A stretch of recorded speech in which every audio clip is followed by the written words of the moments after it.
안녕하세요. 대한민국 멋지다입니다. 이번 영상은 위대한 대한민국 박정희 대통령님에 대한 이야기입니다. 박정희 대통령은 어릴 때 경북 선산군 구미면 상무리에 있는 외가에서 선산에서 소작자 일을 하며 근근히 끼니를 이어간 기억에 의해 가난에 대한 집념 어린 시절 기억 1945년 9월 21일 북경에서 활동하던 한국광복군에 편입되어 광복군 장교로 활동하다 1946년 5월 10일에 미 해군 수송선을 타고 부산항을 통해 한반도로 귀국한다. 이제북의 권유로 반이승만 파이던 남로당 명단에 이름을 올렸으나 김창룡이 주도한 숙군에서 여수 순천 사건 연루 혐의로 체포되어 파면, 급류 몰수, 무기징역을 선고받았다.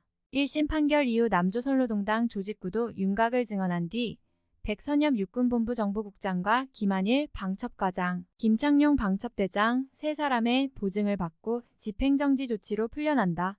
이후 백선엽 국장의 배려로 정보국에서 묵은문관으로 근무하다 6.25 전쟁 때 다시 현역 군인으로 복귀한다. 1946년 5월 8일 귀국한 그는 고향에서 넉 달간 휴식을 취하다가 그해 9월 조선경비사관학교 2기생으로 입학하여 단기 과정을 마치고 1946년 12월 조선경비사관학교를 졸업, 광복을 맞은 한국의 군대에서 다시 육군 소위로 임관해 군인 생활을 시작한다. 박정희와 이기생도들은 1946년 12월 14일에 졸업하였다. 교육 중 동기 군번 69명이 탈락하고 194명이 졸업하였고 군번은 성적순 87회로 받았다.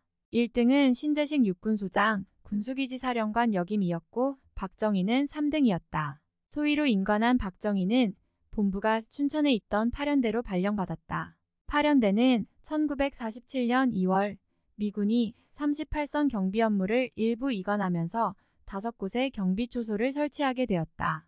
1950년 6월 한국전쟁 중 파면된 민간인 신분에서 소령으로 현역에 복귀하였고 이후 육군본부 작전정보국 제1과장을 거쳐 1950년 9월 15일 인천 상륙작전이 감행될 때 중령으로 진급하고 대구로 올라가는 육군본부의 수송지휘관을 맡았다. 10월 유경수를 소개받았고 육군본부의 전방지휘소가 서울특별시로 이동하게 되자 그는 서둘러 약혼식을 올렸다. 10월 25일 장도영의 추천으로 제구사단 참모장으로 임명되었다. 1953년 11월 25일 육군준장으로 승진하여 장군이 되었으며 1955년 7월 14일 제5사단 사단장이 되었다. 1955년 겨울 예기치 않은 폭설이 발생 작업 중이던 여러 사단 소속 장병들이 사고를 당한 사건이 발생한 후 박정희는 문책성 인사조처로 대기 발령되었다가 1956년 육군대학에 입교하였다.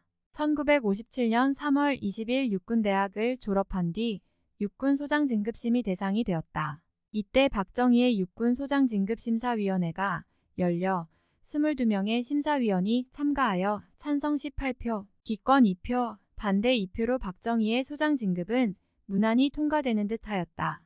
이때 경무대 행정관각 영주가 나타나 박정희의 사상 문제, 결혼 문제 등을 이유로 그의 진급을 반대하고 나섰다. 당시 무소불위의 힘을 휘두르고 있던 곽영주의 반대에 부딪혀 박정희의 소장 진급 문제가 계류 중에 있을 때 김정열이 나타나 심사위원들을 설득함으로써 박정희의 소장 진급은 무난히 통과하게 되었다. 곽영주는 56 군사정변 후 혁명 재판에서 경무대로 몰려온 대모대를 살상한 죄로 사형되었다. 이어 박정희는 제6군단 부군단장으로 부임하였다. 1957년 제7사단 사단장으로 부임하였다. 1959년 7월 1일 육군 제6광부사령관이 되었다. 1960년 1월 21일 부산 군수기지 사령부 사령관으로 발령받았다. 박정희는 1961년 4월 19일 4.1 구혁명 1주년 기념식을 거사일로 잡았다.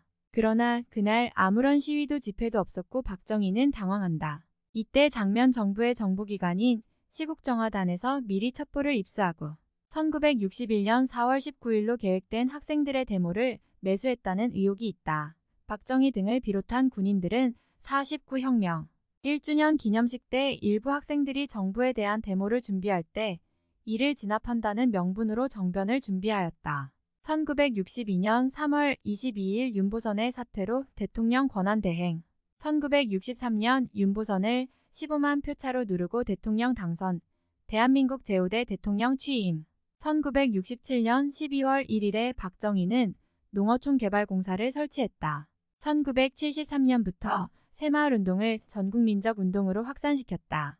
유신선포 후인 1973년 1월 16일 박정희는 대통령령 6458호로 내무부에 새마을 담당관실을 설치하고 그 산하에 4개의 과를 두었으며 3월 7일 대통령 비서실에 새마을 담당관실을 설치했다.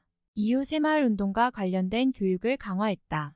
72년 3월에는 서울시와 경기도 일대의 마을을 순방하며 새마을운동을 시찰하였고 이후 현장을 직접 시찰하며 새마을운동을 관리 감독하였다.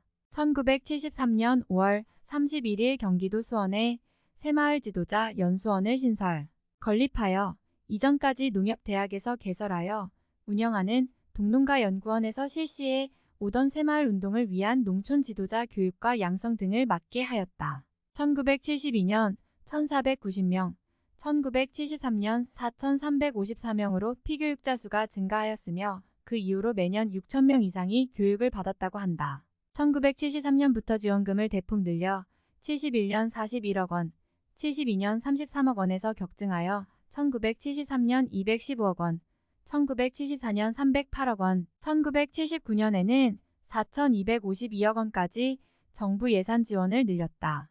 또한 민간단체의 지원과 성금도 꾸준히 들어와 1972년 17억 원에서 1979년 2,032억 원의 지원금이 들어왔다.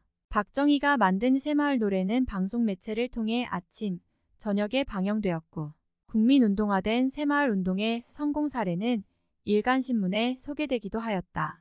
비슷한 것으로 잘 살아보세라는 노래도 있다. 1973년 9월 21일 경제사단체는 새마을운동을 생산직 노동자들을 대상으로 공장에 도입하는 방안을 토의하였으며 11월 21일 제1차 새마을 지도자 대회가 열려 운동을 범국민적으로 확산시킬 것을 결의하는 등의 노력이 지속되었다.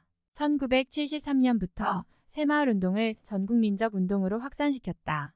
유신선포 후인 1973년 1월 16일 박정희는 대통령령 6458호로 내무부에 새마을 담당관실을 설치하고 그 산하에 4개의 과를 두었으며 3월 7일 대통령 비서실에 새마을 담당관실을 설치했다. 이후 새마을운동과 관련된 교육을 강화했다. 72년 3월에는 서울시와 경기도 일대의 마을을 순방하며 새마을운동을 시찰하였고 이후 현장을 직접 시찰하며 새마을운동을 관리 감독하였다.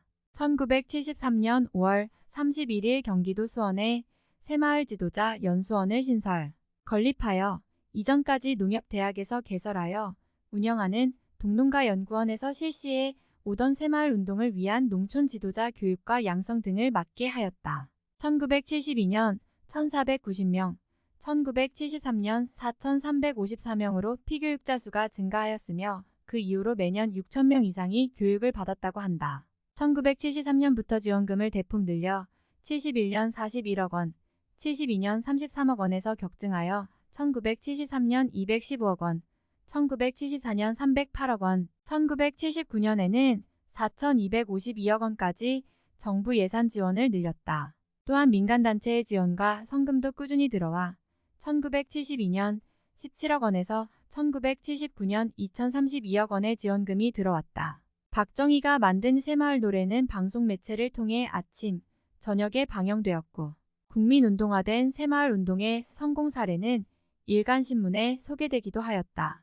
비슷한 것으로 잘 살아보세라는 노래도 있다. 1973년 9월 21일 경제사단체는 새마을운동을 생산직 노동자들을 대상으로 공장에 도입하는 방안을 토의하였으며 11월 21일 제1차 새마을 지도자 대회가 열려 운동을 범국민적으로 확산시킬 것을 결의하는 등의 노력이 지속되었다.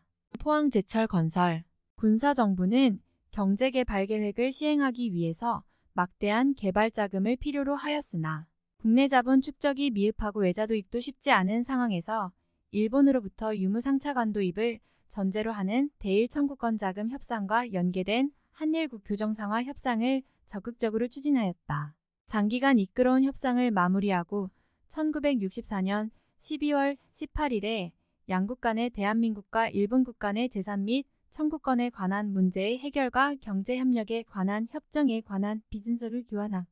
1965년 6월 22일에 한일기본조약 등 25개 협정을 정식으로 조인하였다. 일본 측과 협의하여 청구권 사용 방안 중 제1차년도 실시 계획을 1966년 4월 20일 결정짓고 그것이 국회의 동의를 거쳐 4월 27일 공고됨에 따라 5월부터 청구권 자금이 사용되기 시작하였다.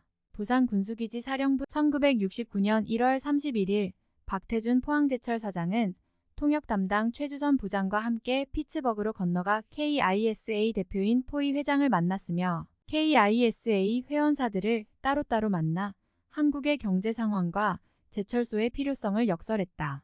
그러나 그들은 IBRD 보고서 내용을 인용하면서 한국의 제철소는 경제적 타당성이 없다고 하였다. KISA와의 기본협정에 따르면 1972년까지는 제철소가 완공돼야 했고 그러기 위해서는 늦어도 1969년 초부터는 건설 공사를 시작해야 했다. 그러나 건설 자금의 대부분을 차지하는 국제차관 도입 문제가 해결될 기미가 보이질 않았다. 박태준 사장은 귀국하던 길에 하와이에 잠시 들러 낙담한 채 하와이 해변을 걷다가 대일 청구권 자금을 활용해 제철소를 지어야겠다는 이른바 하와이 구상을 했다.